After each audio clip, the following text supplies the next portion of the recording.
From the city of Denton, this is a DTV Newsbreak. I'm Haley Sutton for the city of Denton with this DTV Newsbreak. Election day was Saturday. Current Mayor Chris Watts won his third and final term as Denton's mayor. For place 5, no candidate received more than 50% of the vote, so the top 2 candidates, Aaron Newquist and Deb Armature, will be on the ballot in a special runoff election on June 16th. Finally, Paul Meltzer won the race for place 6. Council members serve 2-year terms. Community Improvement Services officers are tasked with making sure properties are maintained according to code.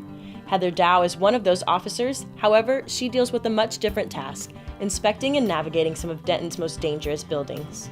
It was started in 2009, and the reason why we started this program was because we would have a lot of buildings in the city where they were just dilapidated. They just sat there for years.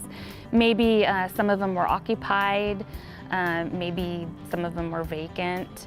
And most time we get a complaint, and so we'll have to go in and investigate.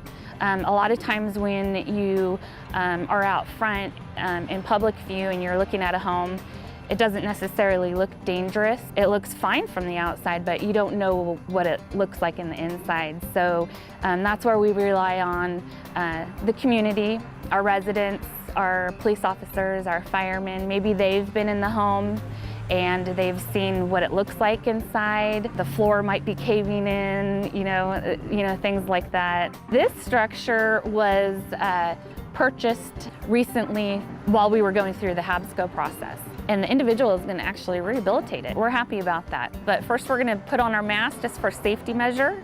We're going to go ahead and go on inside. This is really a mess. And you can see the floor is collapsing and all the mold and sheetrock falling down, coax wires all exposed.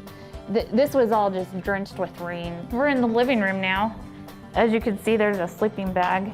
When we first discovered this house, the door was wide open, and we were getting complaints about it being vacant and unsecured. So we would be checking to make sure the windows operate, and make sure they have hot water.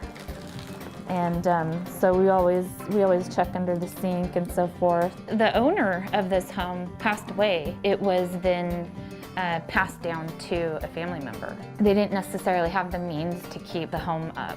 And so that's when we came in based on a complaint. So it kind of got sold during the process, so it worked out well. I'm excited to see what it's going to look like when it's done. The city's action plan for housing and community development is online and available for citizen review. A public hearing is scheduled during the May 22nd City Council meeting. It takes place at City Hall at 6:30 in the evening. The hearing's purpose is to receive citizen input on the action plan as it details how the city plans to spend funding from the U.S. Department of Housing and Urban Development. To view the plan, visit cityofdenton.com and search for Community Development Action Plan. It's in the bottom right corner of the Community Development page. That does it for this edition of DTV Newsbreak. For the City of Denton, I'm Haley Sutton. Thanks for watching. Watch more city videos at youtube.com and visit our website. Stay connected with the city of Denton.